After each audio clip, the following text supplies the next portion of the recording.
할렐루야. 12월 17일 목요일 새벽 기도를 시작하도록 하겠습니다.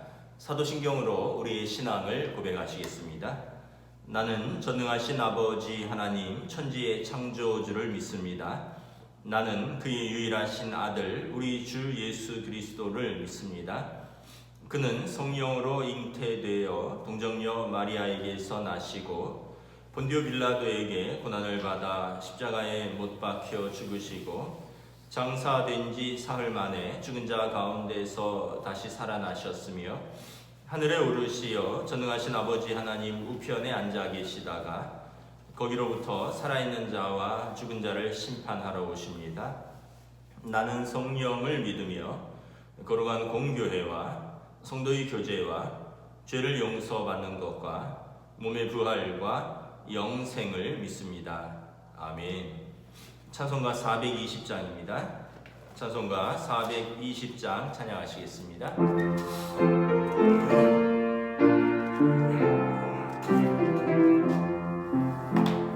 너 성결케 위해 늘 기도하며 너 주 안에 있어 늘 성경 보고 온 형제들 함께 늘 사귀면서 일하기 전마다 너 기도하라.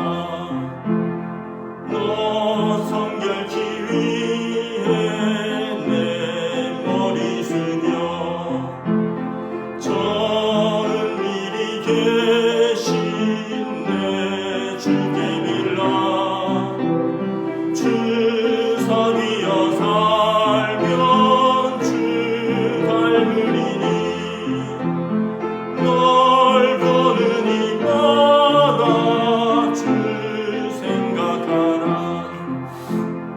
너 성결케 위해 주 따라가고 일 다급하여도 당황치 말고 참 즐거울 때나 또 슬플 때나 너 주님만 믿고 늘 따라가라. 너 성결케 위해 늘 기도하며 내 소망을 주께 다 맡기어라. 너 성령을 받아 주 섬겨 살며 저 천국에 가서 더 잘 섬기리. 아멘. 오늘 우리에게 주신 하나님 말씀은 신약성경 베드로전서 3장 1절부터 12절까지 말씀입니다. 베드로전서 3장 1절부터 12절까지 말씀입니다. 다 찾으신 줄 알고 저와 여러분들이 한 절씩 교독하도록 하겠습니다. 아내들아 이와 같이 자기 남편에게 순종하라. 이는 혹 말씀을 순종하지 않는 자라도 말로 말미암지 않고 그 아내의 행실로 말미암아 구원을 받게 하려 함이니 너희의 두려워하며 정결한 행실을 봅이라.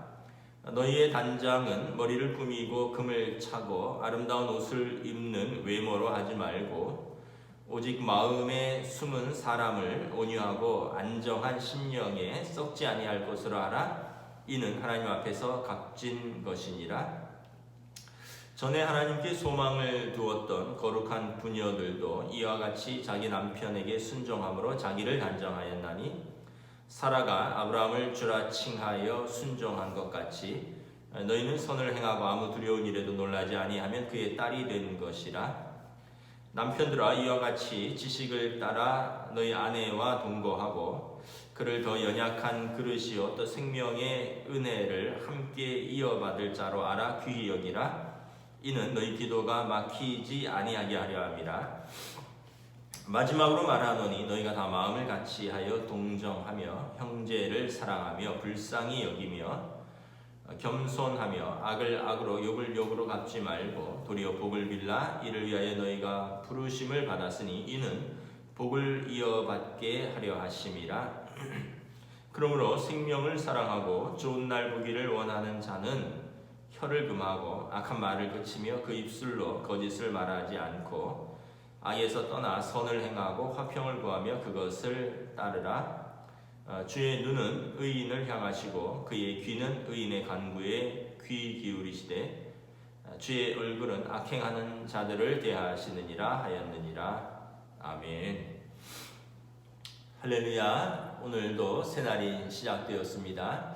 하나님께서 은혜와 평강 주시는 복된 날이 되시기를 축복합니다. 연일 강추위가 이어지고 있습니다. 여러분 또 건강을 각별히 주의하시기 바랍니다.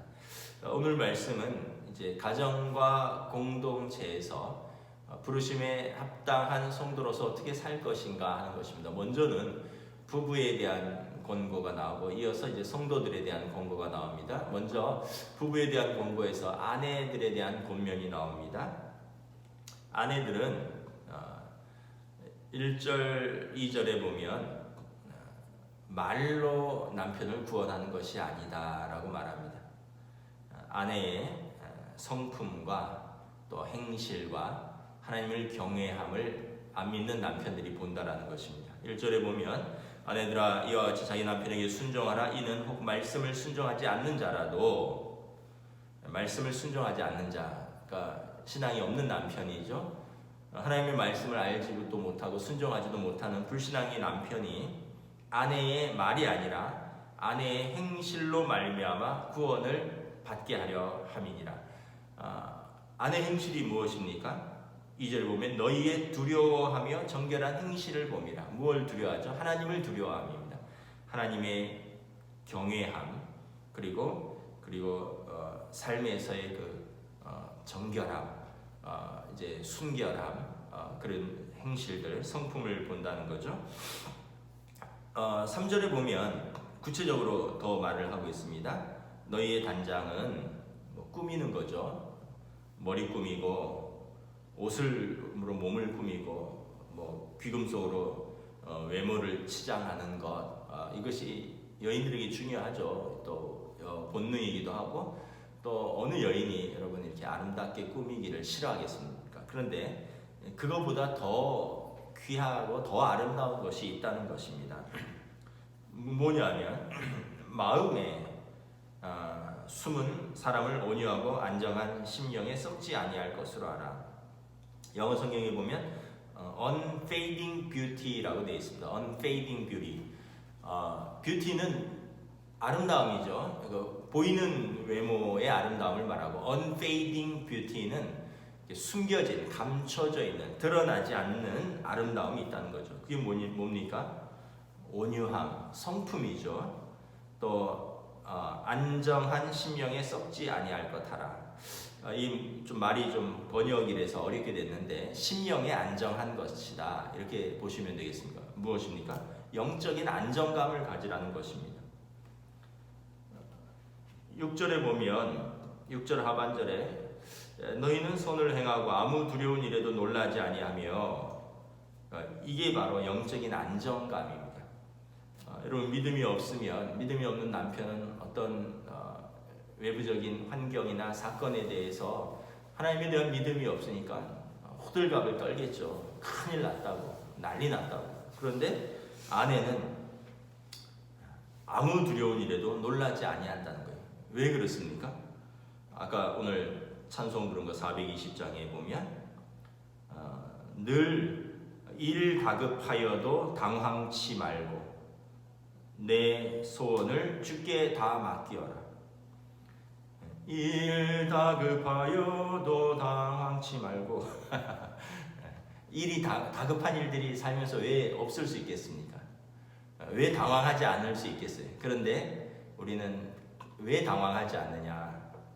하나님께서 우리와 함께 계신다라는 믿음이 있기 때문입니다. 12절에 보면 주의 눈은 의인을 향하시고 주의 귀는 의인의 간구에 귀 기울이십니다.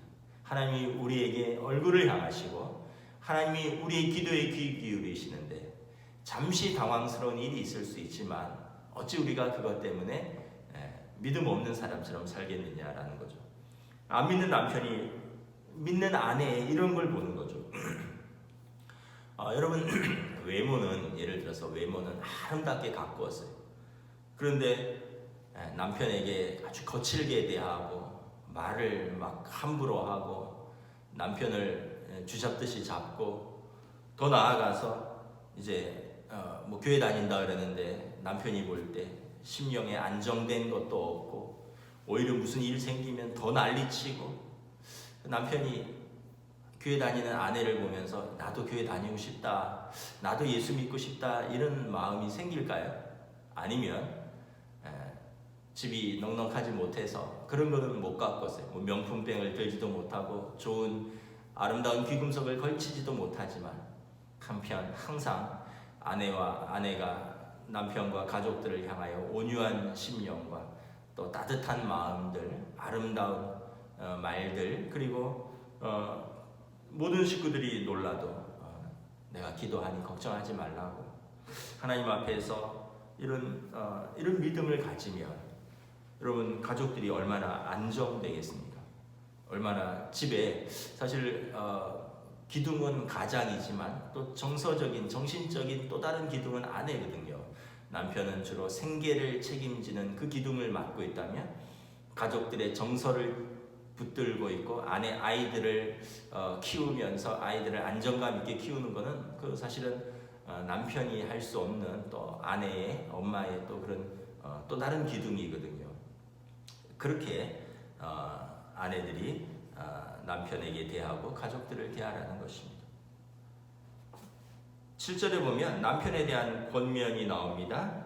남편들아 이와 같이 지식을 따라 너희 아내와 동거하고 그를 더 연약한 그릇이요 또 생명의 은혜를 함께 이어받을 자로 알아 귀히 여기라 이는 너희 기도가 막히지 아니하게 하려 합니다.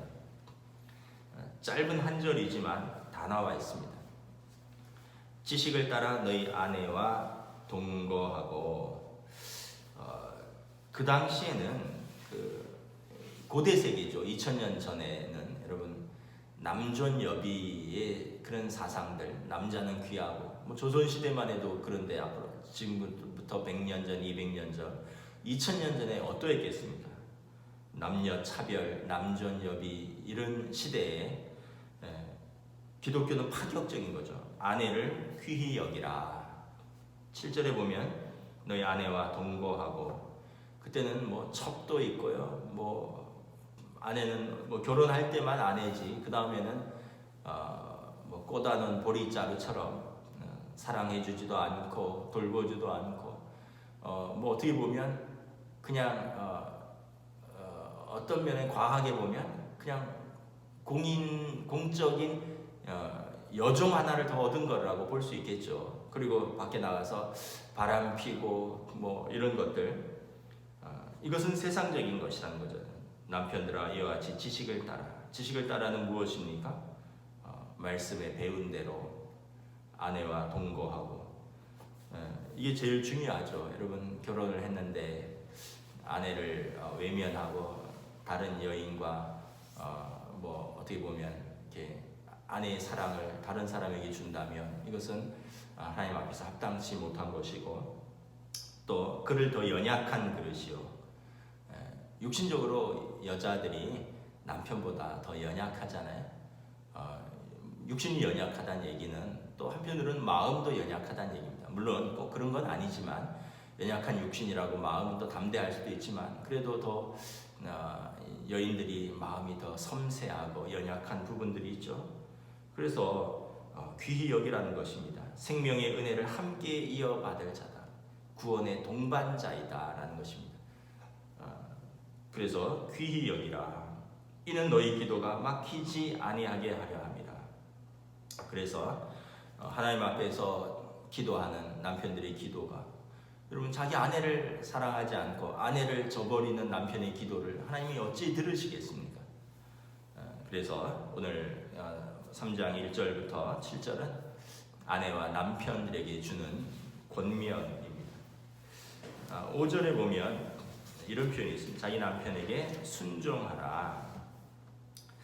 성경에 보면 이제 순종이라는 단어가 나오죠. 에베소서에서도 나오고. 근데 이제 순종이란 단어를 이 시대의 사람들이 싫어합니다.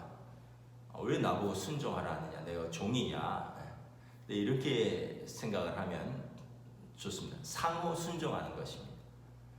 아내만 남편에게 순종하는 게 아니라 아내는 남편을 자기 몸처럼 사랑하라. 남자들이 자기 몸 굉장히 아끼잖아요.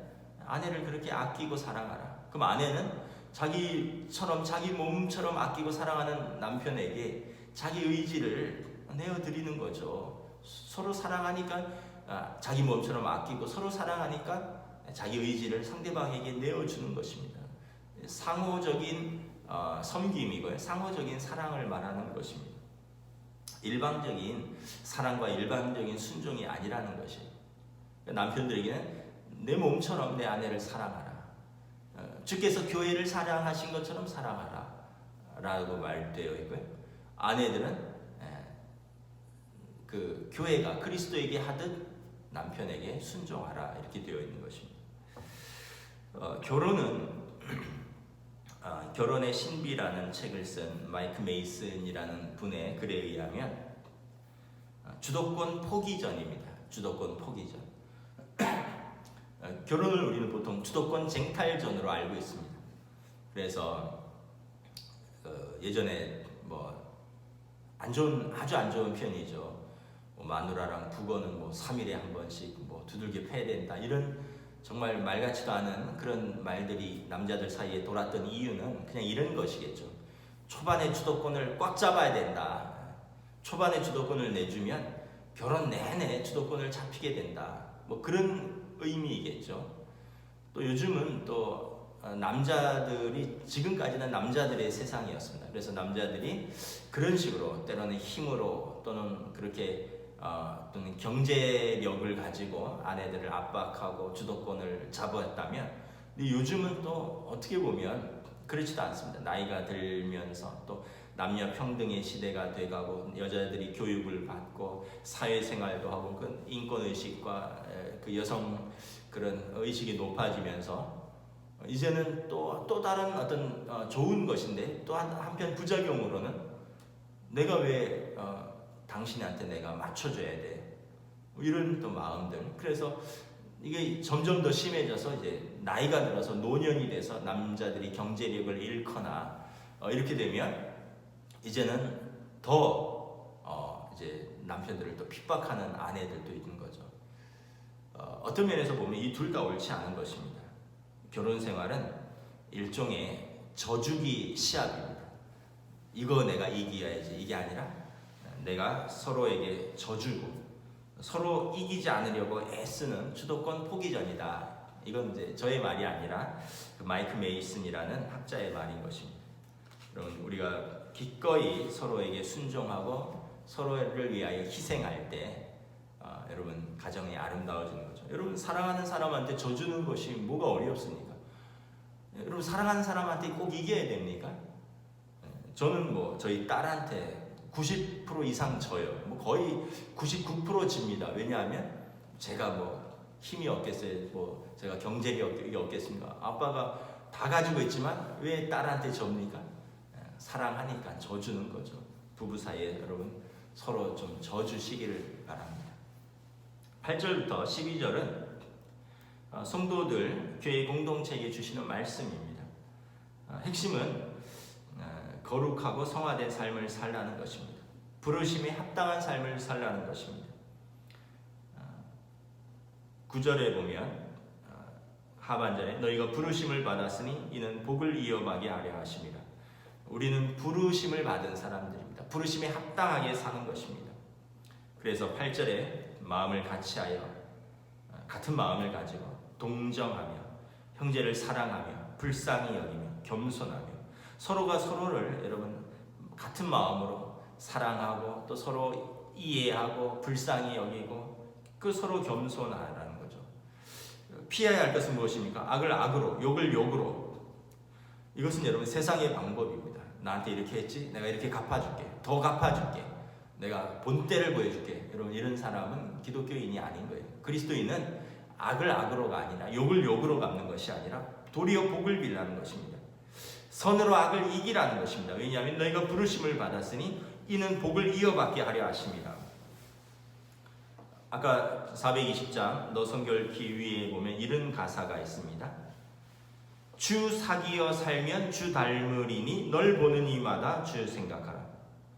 우리가 주님과 사귀면 주님을 닮아가죠. 그래서 우리를 보는 이마다 주님을 생각하게 된다는 것입니다. 세상은 욕을 욕으로 갚고 악을 악으로 갚지만 우리는 주를 닮고 주님과 동행하는 사람이니 우린 주님을 닮아가고, 그래서 우리를 보는 사람들이, 예수 믿는 사람들이 저런 모습을 보니 예수님이 저런 분이구나 알게 된다는 거죠.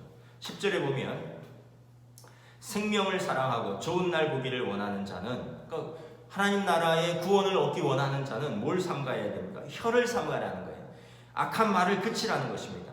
입술로 거짓을 말하지 말라는 것입니다. 여러분, 우리가 입만 좀 조심해도 여러분 많은 죄를 범하지 않을 수 있습니다. 그냥 나오는 대로 말하고 그냥 밑바닥에 감정 찌꺼기를 입으로 다 쏟아내고 거짓을 말하고 악한 말을 그치면 여러분, 이것은 생명을 사랑하고 좋은 날 보기를 원하는 자의 아름다운 입이라는 것입니다. 11절에 악을에서 떠나고 선을 행하고 화평을 구하며 그것을 따르라. 선을 행하고 화평을 구하라. 여러분, 사단의 가장 큰 계략이 무엇일까요? 화평을 깨는 것입니다. 가정의 화평을 깨고 교회의 화평을 깨는 것입니다. 여러분, 가정의 화평을 깨면 그 가정은 무너지는 것입니다. 교회의 화평을 깨면 그 교회는 무너지는 것입니다. 그래서 여러분, 내가 하는 말이, 내가 하는 선택이, 내가 하는 행동이 화평을 깨는 것인가 아니면 화평을 세우는 것인가를 잘 생각해 보아야 됩니다. 왜 집에서 여러분 남편들이 아빠가 말을 조심해야 됩니까? 왜 가족들이 서로 말을 조심해야 됩니까? 다른 사람들의 감정과 또 마음을 다치지 않게 하고 관계를 깨지 않게 하기 위해서인 거죠.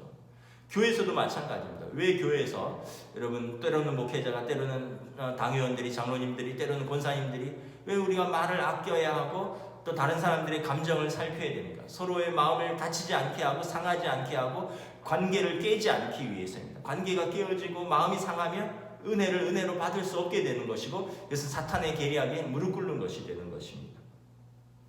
우리가 항상 기억하는 것은 12절입니다. 주의 눈은 의인을 향하시고 주의 귀는 의인의 간구에 귀를 기울이십니다. 하나님께서 우리를 항상 지켜보고 계십니다. 감찰하시는 하나님, 주님의 눈이 우리를 지켜보신다. 주님의 귀가 우리의 기도에 귀 기울이신다. 주님의 얼굴은 악행하는 자들을 대하시느니라. 은혜의 얼굴이 아니라 심판의 얼굴로 악행하는 자들을 대하신다. 그래서 주께서 신원하실 것이다. 주님께서 원수를 갚아주실 것이다. 그러므로 우리는 악을 악으로 갚지 않고 주님께 맡기는 것입니다. 그래서 아까 6절에 너희는 선을 행하고 아무 두려운 일에도 놀라지 아니하면, 왜 우리가 두려운 일에도 놀라지 아니하느냐? 주의 눈은 의인을 향하시고 주의 귀는 의인의 간구에 귀를 기울이시고 주의 얼굴은 악행하는 자들, 악한 자들을 심판하시기 때문에 그런 것입니다. 말씀을 정리하도록 하겠습니다. 좀 더 준비했는데 한 5분 정도, 밤에 휴대폰을 충전을 못해서 지금 휴대폰이 깜빡거리고 있습니다. 영상이 이제 곧 종료될 것 같아서 이쯤에서 정리를 하겠습니다. 여러분, 우리는 가족이나 교인이나 사회나 다 하나님 앞에서 그 사람들을 대하는 것입니다. 사랑하고 이해하고, 여러분, 본능을 따라서, 본성을 따라서가 아니라 부르심을 따라 합당하고 거룩한 삶을 사는 저와 여러분, 거룩한 우리 가정, 우리 교회 될 수 있기를 주님의 이름으로 축복합니다. 기도하겠습니다. 하나님, 은혜를 감사합니다. 오늘 주신 말씀처럼 베드로 사도가 가정에게, 아내들에게, 남편들에게 주신 말씀을 기억하며 우리의 가정을 더 화목하고 아름다우며 하나님 앞에서 믿음의 가정으로 세워나가는 아내들, 남편들, 부모들, 자녀들 되게 하여 주시옵소서. 또 우리 교회 서로 성도들 간에 입술을 조심하고 또 서로 마음을 살피고 서로를 사랑하고 동정하며 같은 마음과 같은 뜻으로 하나님을 경외하고 예배하는 거룩한 공동체로 함께하여 주시옵소서. 주께서 항상 우리를 지켜보시고 주께서 항상 우리 기도에 귀 기울이시고 주께서 악한 자들을 심판하시는 하나님이시라는 것을 깨닫고 우리는 하나님 앞에서 살아가는 믿음의 하루가 될 수 있도록 주여 인도하여 주시옵소서. 감사를 드리오며 우리 주 예수 그리스도의 이름으로 기도드리옵나이다. 아멘. 하늘에 계신 우리 아버지의 이름을 거룩하게 하시며 아버지의 나라가 오게 하시며 아버지의 뜻이 하늘에서와 같이 땅에서도 이루어지게 하소서. 오늘 우리에게 일용할 양식을 주시고 우리가 우리에게 잘못한 사람을 용서하여 준 것 같이 우리 죄를 용서하여 주시고 우리를 시험에 빠지지 않게 하시고 악에서 구하소서. 나라와 권능과 영광이 영원히 아버지의 것입니다. 아멘.